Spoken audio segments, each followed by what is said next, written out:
right. Hi, guys. Hi, everybody. Guys and gals and cool cats. I'm not even going to say that line. Dude. Hey, it's SportCulation. We're back after a week.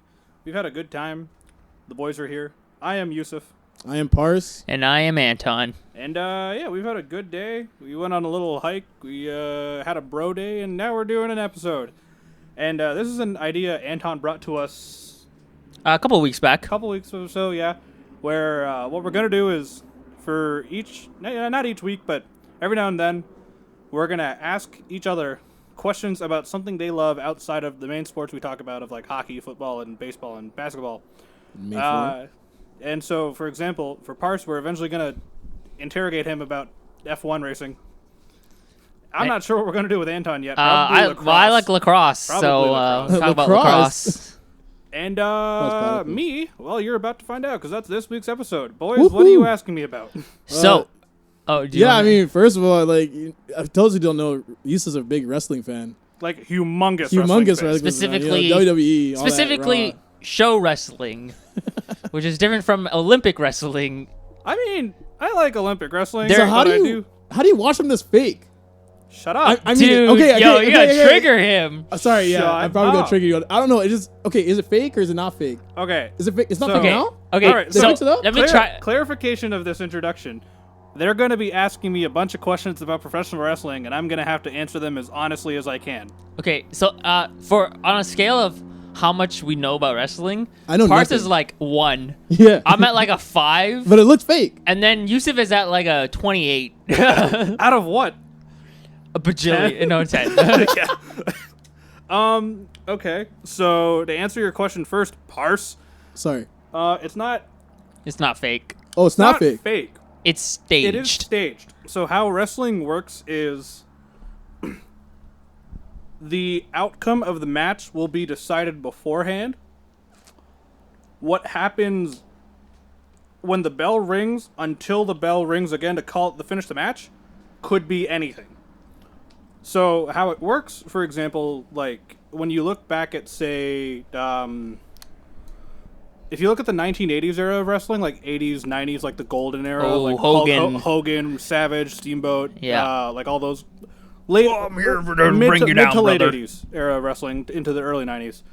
How it would work is wrestlers would get together backstage.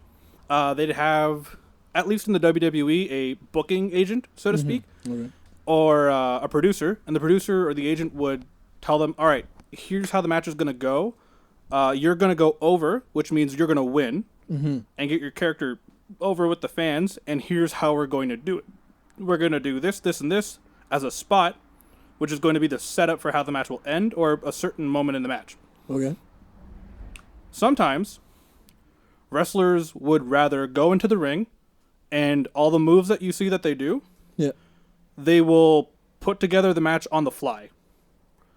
So say you and I wrestled. It's like improv. Yeah. Okay. It's like improv. They'll go in an improv, or, like at least in the 80s, and I guess the early 90s, you could debate that though, they would plan things out in advance and be like, okay, I'm going to hit you with a boot first when the bell rings, and then you're going to get up, and then you're going to counter me with an arm bar, or you're going to hit me with a lariat, or whatever. Yeah, that's what I used to watch. Yeah. And so that's how it worked back then. Nowadays, granted, it's been, 40 years, but there are still a lot of wrestling promotions and companies that will do, like, planned out matches. Okay. And a lot of guys, especially in the independent world, like in the independent scenes here in Toronto, in the US and the UK, wherever, they tend to have a little more fun. So they'll just do their matches on the fly, right? And they'll, like, either yell what they're going to do next, or they'll give like a signal like, hey, I'm going to do this move, do whatever you want, counter it, do something else, things like that. And you just go ahead. And for me, I feel like that's a lot more fun because when they get to play on the fly, they also get the crowd involved. Nice. Because you wouldn't really see crowd involvement in professional wrestling until the 2000s because everything was already planned out. You didn't have in that plan, you didn't have in your agenda for the match, play with the crowd. Yeah. So yes, wrestling's not fake. It is staged. So, like, taking this next question, because if it is staged, right, there's a winner and there's a loser. how does that losing team recoup that loss? You know, because it's not like, you know, like in sports, like, you know, if a team loses or that company loses, they lose a lot of money, they lose a lot of revenue, lose a lot of trust. People won't, you know. So how do they recoup that? Or is it just okay for this one company to get big and they return the favor next year or something like that? Okay. So basically, they're all contracted to the same company, which is the WWE. Yeah. So it's kind of like being signed to be a Disney performer. Yeah, at Disney World or something like that. And the only loser is the actor. The only loser is the person who's actually like in the ring. Not necessarily. No, they all get paid money. Yeah, you're getting paid. Based on how much ratings they bring in. So, for example, say you had like, what qualifies you to stay in wrestling? Do you know, in tennis, I'm gonna answer that later. Okay, so the biggest one is called WWE, which stands for World Wrestling Entertainment. Mm-hmm. Notice how it's entertainment, and not World Wrestling League. Oh, right. Or so once upon a time, association. It was the World Wrestling Federation in the 90s, and then in 2004, I believe it was, they were brought upon a lawsuit by the World Wildlife Foundation or whatever the F is there, and whatever the F, and their lawyers did try to fight it, and spoiler alert, they lost. And so they had to rebrand to WWE, World Wrestling Entertainment. And now they don't even go by World Wrestling Entertainment anymore. They just go by the abbreviation now. I see. WWE. So it's entertainment. Yeah, it's entertainment. And that's the one thing I think people will still forget, you know? Like I do watch not as much WWE as I used to. I still follow it, but I tend to spend more time now watching like the independent promotions in the U.S. or in Japan mainly. Like I love Japanese wrestling. So you have New Japan Pro Wrestling. It's not an entertainment company. It's a wrestling company. So you have Ring of Honor in the U.S. You have Pro Wrestling Guerrilla. You have all these other companies. But the one thing in common is they don't have the word entertainment in their name. So what does that mean? So wrestling is considered a performance art of sorts, right? Okay. To many, people view it as sports entertainment. Okay. Because of what we just talked about. Everything you see in the ring is real, but the outcomes are staged. The outcomes are put together in advance. All right. That's the entertainment aspect of it. The other thing, too, with sports entertainment is because when the WWE really sort of went full force as like the premier wrestling company in the world, they added more storylines and whatnot and just kept going and going and going to the point where it almost became like a soap opera. Yeah, it became kind of a farce in between of yeah. itself almost at some point. I remember like there's like the story of, this woman is divorced and cheated on this wrestler with this other wrestler. And I'm like, what's fake? What's real? I don't know. They've done those storylines hundreds of times. Yeah. It was a soap opera. Yeah, it is. It's basically like a massive soap opera. This is crazy. With like a wild amount of wrestling in between. For a few years, it was really good, like super athletic based. And then they were like, money! Yeah, so like now there's no blood. There's definitely blood. Still? Yeah. They really touched it up a bit. Not as much. Not as much. Okay. It depends. Again, it's very depending. Like, it's a situational thing depending on the wrestling company. Mm-hmm. So if you're watching WWE, you're probably not going to see that much blood. But if they do an angle or a spot that does involve something getting bloody, they're going to over-exaggerate it. Like, they recently did an angle where they had a guy press a dude's head against the steel steps and, like, poke at his eye. And then you see, like, the blood packet that people have, right? It exploded, and there's, like, blood everywhere. And you're like, oh, my God, that looks so fake. But, like, what are we going to do about it? We're just fans watching dudes in their underwear wrestle each other. Yeah, that's another thing. That's kind of what it is. But, yeah. From what I can tell, it's just more of like it's crazy when people are like, isn't that kind of wrestling fake? Like, no, it's staged. And they're like, how do you, why would you watch something that's where they predetermine the outcome? The public doesn't know the outcome, right? Because the public doesn't know. The public doesn't know the outcome. Yeah, but the point is to just watch a bunch of people like smack each other. It's like the same reason why you watch those like crummy B movies or like why people would watch the Expendables. Like, you know what you're getting in there for. You're not watching Citizen Kane. Right. You're watching a bunch of people just like be violent, and that's just kind of cathartic for some people, and for other people it's just entertainment. I love the Expendables. And great movie. And it's kind of whack. It's not. It's not Citizen Kane. It's not trying to win any Oscars, but it's not trying to do that. No. And so I think, really, you got to take it at what it is. It's just this thing that's kind of violent, but it's fun to some people. Both men and women's wrestling is actually kind of interesting to watch. Plus, you can argue that every single sports entertainment is kind of staged in a way. You could, if you're like conspiracy theorist, but it usually isn't like that. So the thing is with professional wrestling, at least, right? Like when people talk about it, like, oh, it's staged, oh, it's fake. It's like, well, okay, staged, yes. Fake, no. And if you ever want to understand how wrestling's not fake, watch. It's hard to put yourself through, but watch like ECW ECW stands for Extreme Championship Wrestling. They were a promotion from the late 90s to early 2000s that then went bankrupt and then were bought by WWE. But their whole thing was they were true to their name, and as that way they were Extreme Championship Wrestling. So they'd have like barbed wire death matches, electrified ring matches, chairs and thumbtacks and shit. That's scary. It's messed up. It's brutal. And like, you see a wrestler taking a bump, which is like getting hit, right? Taking a bump onto thumbtacks. Those aren't fake thumbtacks. I don't know how to tell people that. Those aren't fake. You see those thumbtacks you see a dude fall backwards on him, and you see those thumbtacks in his back. Those are real fucking thumbtacks in the dude's back.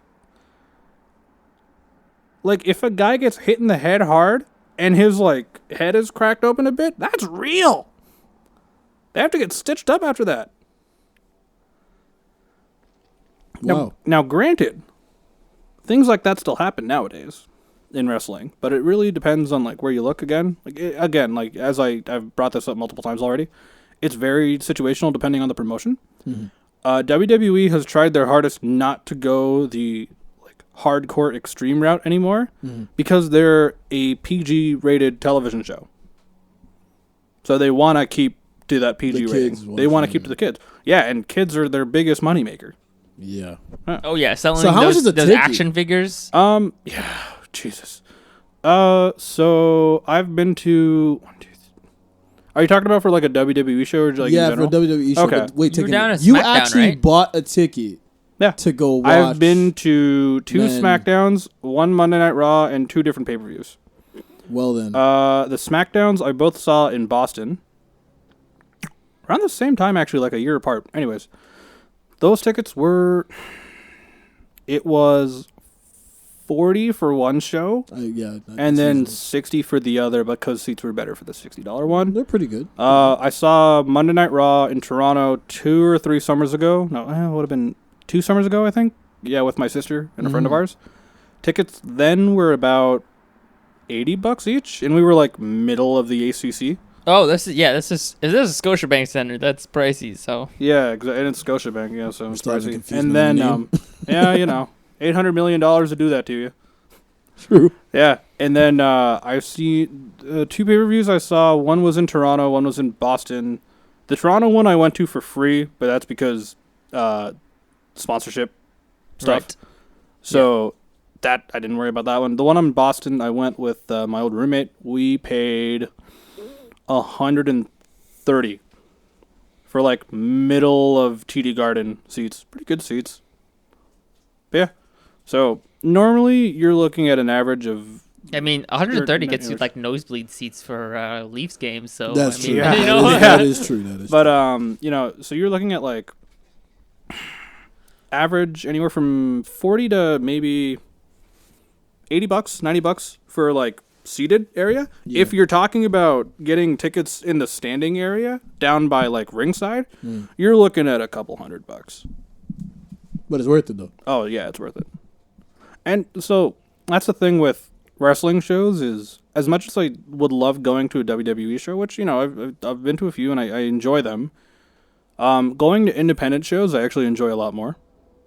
Because for independent shows, I pay $20 for a ticket, and you're like pretty much right there. You're maybe like about the most you're away from the ring is about 10 feet. So you get to see like all the action. And what's fun is with indie wrestlers is because basically the crowd's around them the entire time. They'll play to the crowd. They'll like, okay, so here's the story. First indie show I ever went to. It was me, my sister, because we both love indie wrestling, and my parents. Are you okay? What are you doing? Oh, he's grabbing water. Yeah. You can screw that in. You can screw that. That middle part there? No. Plastic one? Underneath that. Underneath the lower. Yeah, that one. Up there. The lid. Okay, now you got to twist that. There you go. Problem solved. Ooh. Parse has discovered fire. Don't laugh at me. And the promotion was they're not a company anymore. Unfortunately, they folded. But they were a UK-based promotion called WCPW, which stood for What Culture Pro Wrestling, which was I shit you not, wrestling promotion that the YouTube channel and website What Culture put together because they had seen this like revolution in wrestling YouTube with the guys they had hired, and they just decided to start their own company. So around the time that we went, they were kicking off what was called the Pro Wrestling World Cup, which really was a cool concept, and I'm really sad they only did one. But they gathered 64 of the best wrestlers from around the world. Yeah. They traveled to do this, so they would go from the UK to Canada, Canada to Mexico, Mexico to Germany, Germany to Japan, and like wherever else. Gather up the 64 best wrestlers they could find via like a tournament bracket, and then have them go to the UK to compete. So for the Canada leg, my family and I went, which is hysterical that I dragged my dad to a wrestling show. And in the main event of the show, at one point, the wrestlers are like, they start the match fighting outside of the ring and everything. And one of them is going, someone get me a chair, someone get me a chair. So he looks at my dad dead in the eyes and goes, and my dad's sitting there like, and so he leaves, like the security guys are like helping him, like escort him like away from there. And he just grabs my dad's chair, because they're all folding chairs, and starts beating the shit out of the guy with it. And I'm like, hey, that's your chair. That's Look at crazy. That's like, and we pay $20 to $40 for independent shows, and it's worth it. It's about 2 hours normally, depending on the promotion. And you just have a good time. Everyone there is mainly in their 20s, 30s, 40s. You're not going to see a lot of children there because children don't follow independent wrestling. Okay. So, yeah. But, yeah, ticket prices normally for WWE at least anywhere from like 40 to 80. Yeah. Okay. So, we got into a personal story, so I kind of want to expand on that. Let's go into the origin story of how Yusuf got into wrestling. Like going back to your earliest memory. Something wrestling related. Okay. How old were you when you were and then like go from there all the way to right now. Tell your story. Tell the world, Yusuf. So once upon a time, I was a little boy, and okay. Okay. So, Earliest memory. I don't remember. Earliest memory of professional wrestling. It's too far back to remember. Was the... Oh my God, what year was it? The 2002? No. The 2004 Royal Rumble. And... So you were like 8. Or it would have been the show before that in December, because the Rumble's in January, but... Yeah, so You're like 8, 9 years old. Yeah. 8. I was 8 when I first discovered wrestling. Yeah, I feel like most people are like, when they discover it, they're like about in like 8 or 9, like anywhere between 8 and 10. But so I wasn't like obviously a fan of wrestling. The only thing I had sports wise I watched back then was hockey, right? But so every year I'd go visit my grandparents out in like South Asia, and my grandfather on my mom's side was a huge wrestling fan for a long time, and he was in his later years. And so one day we were just visiting them, and he was watching wrestling. And I'm like, whoa, what's this? I'm like, this is cool. That guy looks scary. Like, the fuck is going on here? I didn't say that. I was 8 years old. But that's where I got first exposed to wrestling. I didn't really get, like, super into wrestling until I was about 10 or 11. Right? So, that's a lie. I think I started to get more into it for a reason, and I'll bring that up in a second. But yeah, so there were some wrestlers like I had known their names. Like everyone knows who Hulk Hogan is. Everyone knows who The Rock is. You know that guy that turned a missile. Okay. Like I'm not that dumbfounded. With his bear. I know who the Undertaker is. Yeah, everyone knows who Undertaker is, and you know like, for me, I'd only ever heard stories about these guys. Also, my dad has met Hulk Hogan.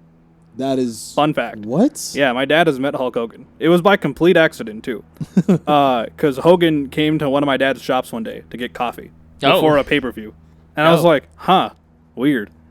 So there was that, and then yeah, from there, like my exposition to wrestling like grew and grew and grew, and for so many years, like my cousins were into it too, and I'm like, I don't get why people like it this much. Like it looks kind of dumb, and then I started watching it more. I'm like, this is really entertaining. Shit. And there were, by the late 2000s, it's like 2007, 8, 9, there were some guys in the company in WWE that were how we call over. They were super over with younger crowds, right? Mm. And so guys like, you know, The Undertaker, yeah, guys like Jeff Hardy, John Cena, Batista, Randy Orton, Triple H, Rey Mysterio, Edge, who is from Toronto. Well, he's from Bowmanville, but you get the idea. There were all these guys we were watching, and I'm like, oh, this was actually like really cool. Like I loved the physical aspect of it. Like I loved the fighting part of it. The storylines to me were boring, but I was a kid. What the hell do I know, right? Mm-hmm. That's when I started like really getting into it. And by 2008 is when I started watching wrestling like on a weekly basis. Yeah. Like I'd come home from school. If it was a Monday, I'd watch Monday Night Raw that night, do my homework, and then Friday Night SmackDown was the thing, and then I watched Friday Night SmackDown. And then if there were pay-per-views, I couldn't watch the pay-per-views because, number one, money, and number two, I didn't know about streaming at the time. Right. As time progressed by high school, I was still following wrestling, like still watching it every now and then because it was still interesting back then. By the end of 2012 is where I started to stop following wrestling because it, number one, got sort of stale, and what they were doing with the company was just not what I enjoyed about it anymore. So I stopped I stopped watching wrestling, but I kept following what was going on because it kept interesting me. Which, by the way, if you check out our most recent episode talking about how to get into sports, we do talk about that, is feeding into your interests. So there's that. Yes, make sure you check it out. Yeah, make sure you check it out. So from there, it was like, I would still follow what was going on in wrestling and like do whatever. But like the other thing too is there's this whole, I don't want to call it like a stereotype, but this whole like thing where it's like, you're embarrassed to talk about being a fan of pro wrestling when you're in your teen years. Yeah. I mean, that's a real thing. I know it's a real thing. I went through that. No. I mean, I think it's kind of like saying that. Oh, I'm a fan of like monster truck rallies and stuff like that. Yeah. Like, you know, playing with action figures. Well, it's kind of like a maybe I'm weird, but if you said you were into monster trucks, I'd actually think that's pretty cool. I mean, it's a very similar part of your brain that's kind of more primal. It's like just crushing things down. Yeah. Like that's the kind of the it's like primal like cargo swish. Squish. Yeah. Rah. It's very like primal like destruction, chaos. That's kind of what you're watching. Yeah, exactly. And the thing is with wrestling, right? Because of the whole thing of like it's dudes in their underwear fighting each other. Yeah, bro. I'm here trying to defend it, right? I'm like, okay, not necessarily, but you know. So I wouldn't really talk about wrestling with anyone in high school because there's no one to talk about wrestling with. I'm surprised it came out today, bro. Well, but and plus the whole thing of like when you're in high school, you kind of want to hide certain things about you because you're like, I want to look cool, right? And just like, I mean, right. Anyways, finished all that, and then when I went to college, one of my best friends, my old roommate Liam, he was like one of the first friends I met at Berkeley, and you know, we were talking over like Skype and everything, getting to know each other before school started. And we were talking, someone mentioned wrestling. And both of us were like, holy shit, we love wrestling. And I'm like, really? And so that's why we started hanging out more and became friends. And then like I would go to his place to go watch WrestleMania. You know, like I could watch wrestling again and not feel like a nerd about it. I was like, this is nice. I can enjoy wrestling again. You're a big nerd. Shut the fuck up. I mean, technically, we're all nerds. We all are nerds. I mean, Parse, you're a nerd about F1 and we're and basketball. gonna get to that'll be the next. We're gonna episode. get to the end chess too. Oh God, I'm already fearing that. We're all nerds about something. Yeah. So by second year, that's when I had gone. Second year was when I went to my first WWE show. Mm-hmm.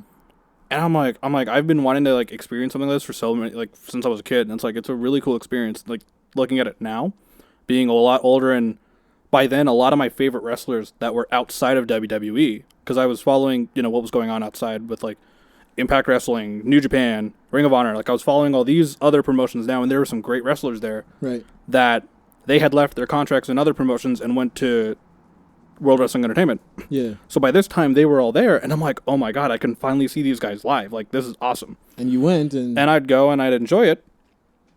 And then I'm trying to think. This is right. Wait. Yes. October of 2016 is when I became not became, but this is when I met one of my buddies, Tyler Norton, who is a humongous wrestling fan, and another buddy of mine, Tim Smith, who was actually in orchestra with me. I had just known him by instrument and name, but I had no idea he was a wrestling fan either. And like he's like a historian about it, like I am, sort of. Mm-hmm. So one day I'm in my economics class, checking wrestling spoilers and news and whatnot, and Tyler's sitting behind me, and he's like, "Do you like wrestling?" And I'm like, "Yeah." He's like, "Oh shit, that's cool." So we'd start talking about wrestling from there. The summer after that year was when Tyler asked me to be on the Vacant Wrestling podcast, which is the wrestling podcast we did together. Yep. So it was him, me, and Tim for a while, and another friend of ours, Colin Jenkins, who's another huge wrestling fan. The four of us came together to really kick off VWP. And then from there, like, my interest in wrestling finally came back, but I wanted to bring something different to that table, which is why I focused less on WWE and went more to Japanese wrestling. Okay. Because there was some absolutely psychotic shit going on there. Like, it was unbelievable what they were doing. Like, explain. Like, the kind of matches that they put on in Japan. Are they doing tax and all that? No. No, but it's like, the kind of, like, there are Japanese wrestlers are truly into what they do because it's a culture thing for them. And it's beautiful. The way they put a match together. So the choreography is actually nice. Wow. Oh, yeah, it's beautiful. It's a work of art. If you, like, one day we're going to sit down, I'm going to show you one of my favorite wrestling matches ever, and I want your reaction on it. But I'd like it. Yeah. So then VWP was the thing. Kept following wrestling from there. Still kept going with VWP throughout the end of school, while just still talking about wrestling and, meeting up like what we do with this show, meeting up every week at someone's apartment, and we just record there, or we'd record at Berkeley for fun. And, yeah, nowadays it's just I sort of spend more time reading up on what's going on in wrestling because I don't have as much time to watch. And if I ever do want to watch anything Japan related, I have to wait the next day when it gets on its VODs. Mm-hmm. Or like it has a streaming like they have streaming services now, which make life so much easier for me that I don't have to find some janky ass stream online to watch. Yeah. I could just pay the subscription fees and I'm good. And yeah, this is a 16-year journey of being a wrestling fan now. 16 years, yeah. What do you think about that, Anton? 16 years. Yeah. Since you were 8, yeah. Yeah. Wow, yeah, thanks for sharing that. Yeah. So I got, how much time have we got left? We got like 15 whole minutes. Actually, left? To be exact, we have about 16 minutes. 16 minutes, okay. Yeah. Whatever. Question. Sure. And this might have like a very long answer. We'll find out. But, okay. So my question is, Vince McMahon, question mark? Oh. I don't get that is the whole question. Vince McMahon, question mark?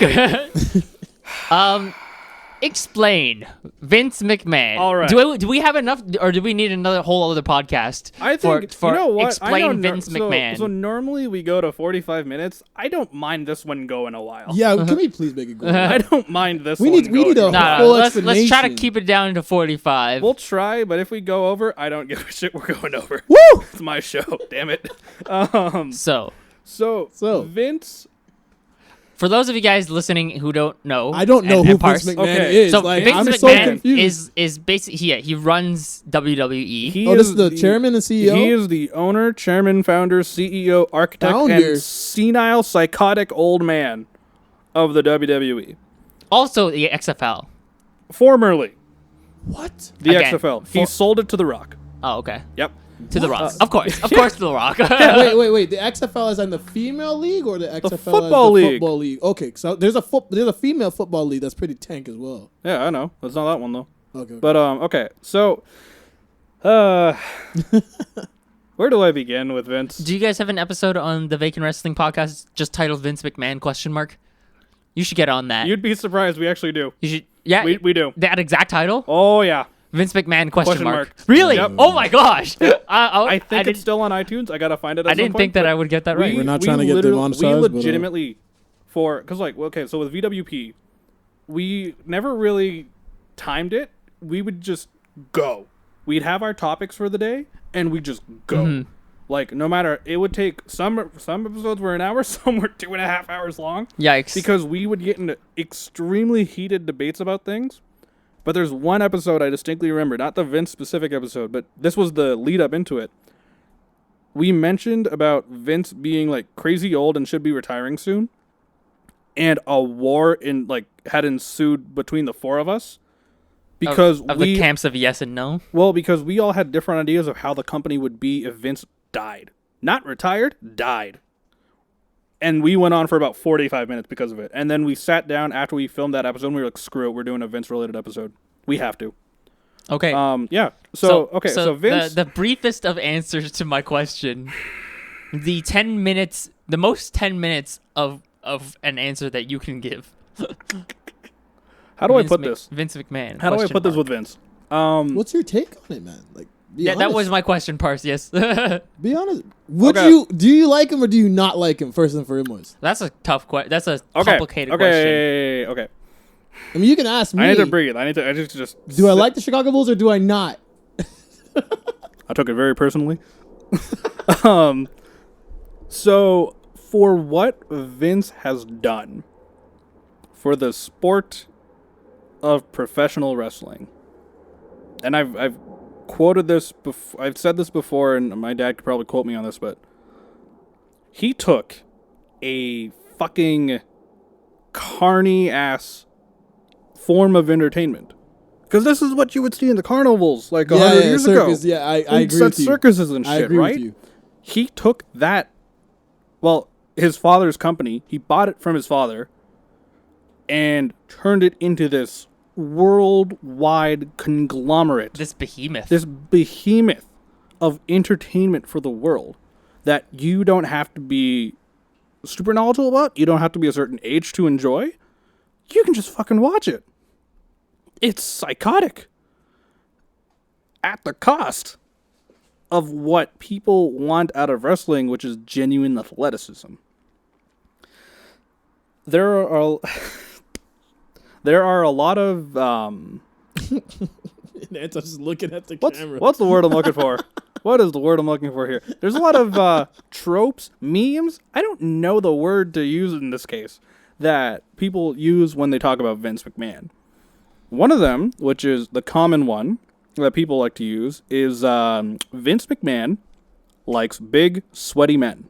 That seems to be very factual. Yeah, because if you look at when he took over in the 80s and got the likes of Hogan and Savage and all these guys, right?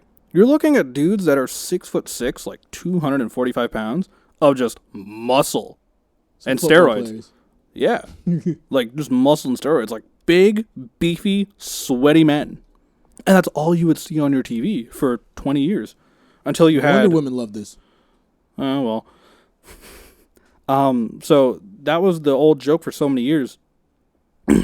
For a while, people were thinking, oh, maybe Vince is finally changing. By 2003, 4, 5, up to about 2009, 2010, people were like, oh, maybe Vince is finally changing for this whole big sweaty men thing. Because you had younger guys that were a little smaller. Yeah, super muscly, but not, huge. Yeah, like Rey Mysterio. Yeah, you had Rey Mysterio, Chris Benoit, Randy Orton, Even Cena in his John Cena in his like early years, dude looked like a fucking twig. There's John Cena. But he also became like the biggest moneymaker of that company. And you know, now recently you have all these big guys coming in that they can't wrestle. They can't. They're just huge. They just look big and scary, but they can't fucking wrestle.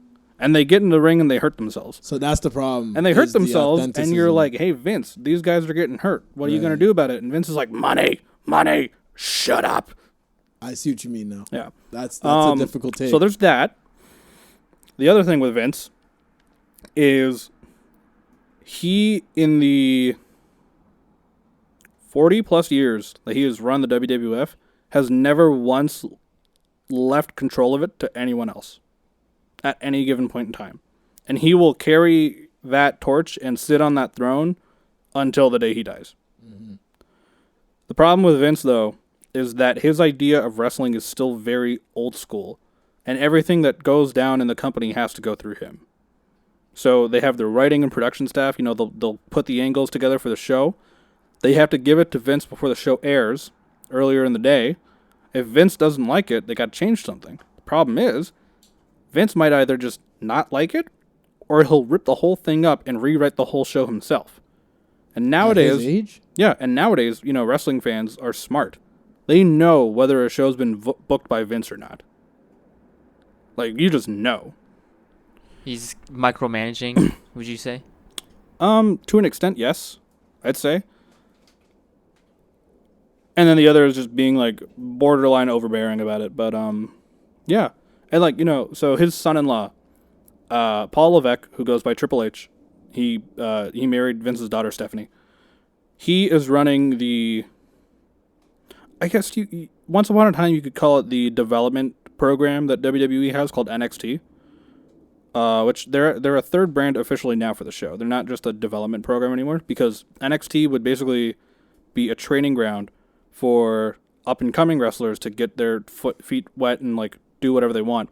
It ended up becoming an area where some of the best wrestlers on the independent circuit would end up going, and they would just stay themselves because they get to run it like they do. And what Triple H would do with booking and everything is he would have it be, you know, whatever you guys want to do, we'll do. And we know the fans are going to enjoy it because we're giving them what they want. We're giving them the athleticism, we're giving the wrestling, we're giving them anything they want. Vince is like, Vince, what do the fans want? That guy. But Vince, the fans don't like that guy. I don't care, I do. Okay. You can't say no to him. If Vince believes that this dude is going to be the next big thing, you just gotta have to go with it until it fails or if it works. Best example, 2017. One of the greatest wrestlers in the world. His name's AJ Styles. Lovely dude. He's from Georgia. He wins the WWE Championship. He is like the biggest deal in the company, right? AJ loses the title to people, and they lose the title. Yada yada yada yada.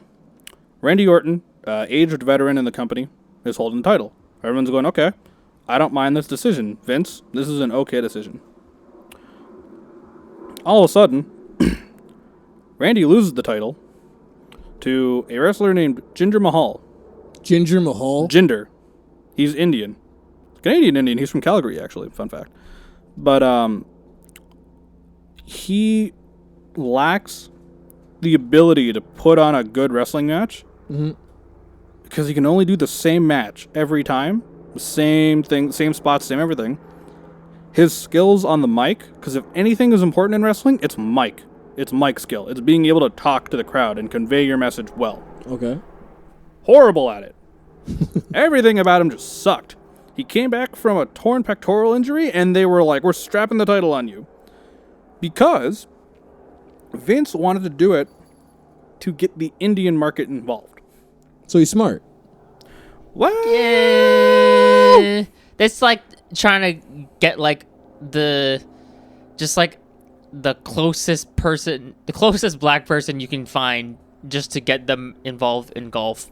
Yeah. Just like, oh, this person kind of works, or like just getting like closest Chinese person that they could find to get involved in cricket. Just to get people into cricket. I don't know. Just like so they did this, and everyone found out why, because Vince wants to get the Chinese market going, the Indian market going.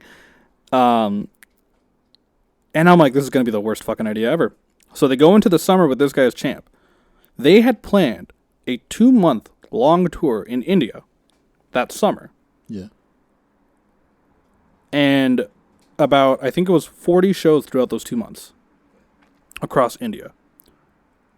They had to cancel 30 of them because no one was buying tickets. That's not good. They did 10 shows, and I think only half of them actually sold out. That's like the Greatest Showman. Yeah. So when you trying to bring in a new market, you want to find someone who makes people from that area proud. Mm-hmm. So when Yao Ming went to the Houston Rockets, Yeah, that's a good example. he was That's a good. good example. Yeah, he was good. He was good. Yeah. And so basically that all of market- China was just like, we support the Houston Rockets now. All that market, they wanted to move to Houston. A lot of people moved to Houston. Yeah. Yeah. Because of that. Yeah. And so you have someone who they're proud of, Yep. and they're like, yeah, you have my attention And now. it wasn't random. This guy actually had some talent. He was actually pretty good. He with, should be in the Hall of Fame, if not already So in the with Hall of Fame. wrestling, it's the same thing with like combat sports, where like that someone is a draw based on the way they are. Like Conor McGregor is a box office draw. Yeah, it is. George St. Pierre was a draw. Daniel Cormier, John Jones, all these guys, right? Mm-hmm. Jinder Mahal was not a draw. Kid from Calgary. He's just this random Indian dude that they had for so many years lying around as a jobber and kept losing to people. From Calgary. Yeah, well, Calgary part doesn't really make a difference right now. It does for other wrestlers, but for him, no, because he was a jobber that kept losing all his matches, and then he had an injury, and he came back, and they just decided to put the title on him. And they're like, why? And no matter who they put with him as an opponent, there just wasn't enough of that factor of like, I am interested in this. Mm-hmm. Because it's like, I don't give a shit. Mm-hmm. That was my genuine reaction to the whole thing. Was it like, sorry. Yeah. But like, was it at least like a CM Punk, like, yeah, you're annoying, you keep losing matches, but you're kind of fun to watch, hate watch? Punk is genuinely one of the greatest to ever hit the ring. That's the thing with Punk. I could go on for a whole nother episode about it. Because I remember like mid-2000s, he was like losing every match, but like he was fun to watch. He was fun to watch. And talk. I can get to Punk in watch a second. Him talk. Yeah, but so with Jinder, he was great with Mike. Oh yeah, oh my god. But so with Jinder, coming out of the summer, he was still champ, and everyone's like, "Can you please fucking take the title off him? No one likes this." And they're like, "No." Vince is like, Vince wants it. Vince blah blah blah blah blah blah blah blah blah. And fans are just like, "Okay, sure." There was a lot of really bad times during that span of time in wrestling. So November rolls around, and their annual pay-per-view Survivor Series comes around. And what they were doing for that, normally they'll have like what they call like the traditional Survivor Series match, which is 2 teams of 5 against each other in an elimination style match. So you get pinned, you're out, and then you have to take out the whole team to win. Oh, yeah, those are cool. Yeah, those are cool.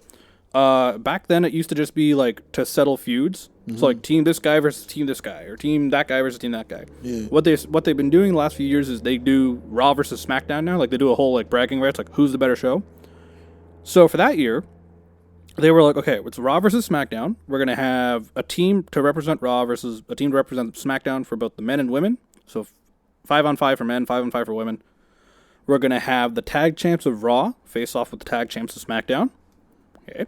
We're going to have the women's champ of SmackDown versus women's champ of Raw. Okay.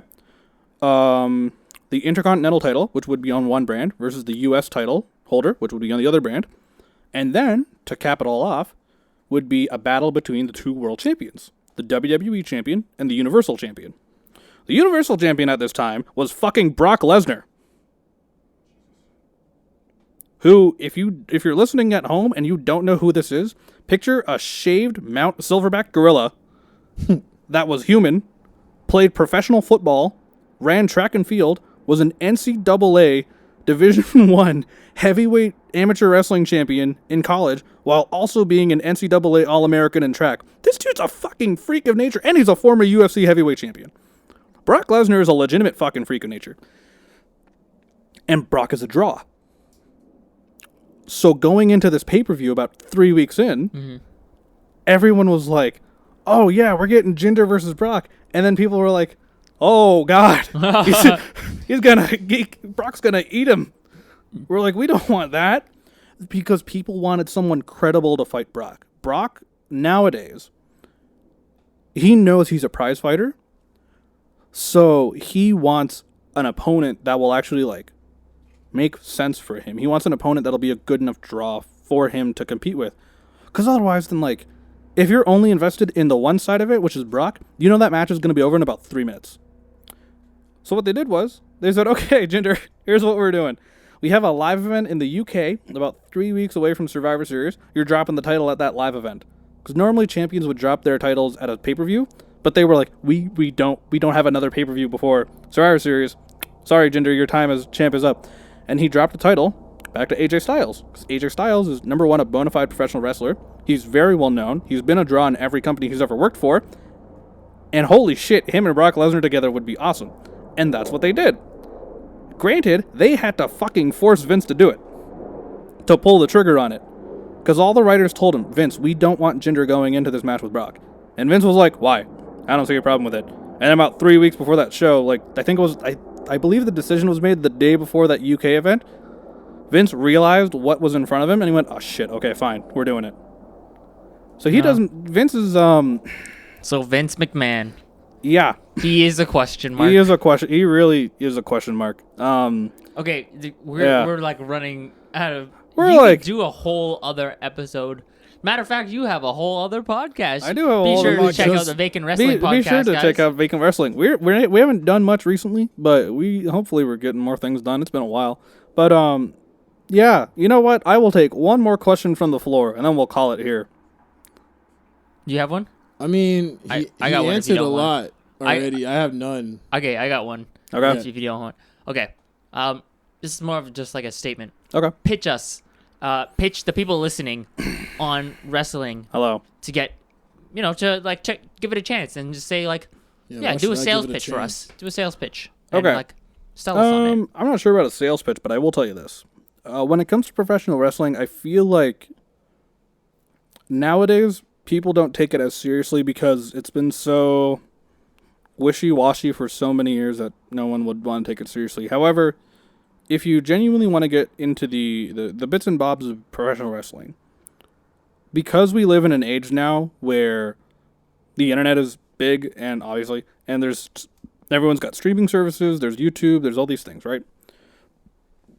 Watch a WWE match on YouTube, because you can do those, and see if you like that. Or you can even go old school and watch like an old match from the 90s or 2000s. Those matches hopefully are still up there if copyright isn't a thing. But if you're watching, say, WWE and you're thinking, okay, well, what they're doing is cool, but I want something a little more physical, New Japan Pro Wrestling is the perfect place for that. New Japan Pro Wrestling, Progress Wrestling, which is a promotion based in the UK. The thing is now is there are so many promotions out there in the world, whether they be big multimedia conglomerates like the WWE, New Japan. Those are the big two, basically. But there are all these other companies out there. Ring of Honor, Progress, Pro Wrestling Guerrilla, which is based out in California. Chikara, Dragon Gate. Smash Wrestling, which is based here in Toronto. XPW out in Rhode Island. If you want to get into wrestling, but you're not a fan of the whole super well-produced, crazy, over-the-top shit that the WWE does, then explore and find like a wrestling promotion you might like. If you like comedy wrestling, you have DDT Pro, which is out in Japan, and you have Over the Top Wrestling, which is based out in Chicago, I think. Shot City. Yeah, if you want more hard-hitting stuff, New Japan or whatever, CZW maybe, Combat Zone Wrestling. If you just want to watch good wrestling, you can look anywhere now. You know, like I don't really want to pitch one particular promotion to people, but if anything, because the internet is so massive and everyone has streaming services and everything, even if you don't want to pay the, normally $10 that most streaming services pay, just Daily Motion or YouTube, and you'll find something. New Japan actually has their streaming service, which is called New Japan World, and if you want to watch like all of their category, including like what's going on live, like if you want to watch like live stuff without having to find a stream, it's about $10 a month, which I was doing for a little while. But if you don't want to pay the $10 a month, they still have most of their catalog up for free that you can watch old matches of and like sort of like look at and be like, do I like this kind of stuff? Right. Yeah, and the WWE is doing that now too, by the way, with the WWE Network. It's $9.99. They release a lot of stuff on YouTube. They do. Are, I think, the top 50 most viewed channel in either U.S. or in the world. I wouldn't doubt it being the U.S. But so okay. it's like it's like them and a bunch of kids channels. Yeah, you know. But yeah, so like the WWE Network is $9.99 a month, which really isn't that bad because you get access to their entire catalog, including. Yeah, I mean that's like Netflix. Yeah, including like independent promotions that they've bought the rights and catalogs to. They have those as well. They also now have a free version of the network, which is basically most of that, minus a few things here and there, but you're still able to watch matches.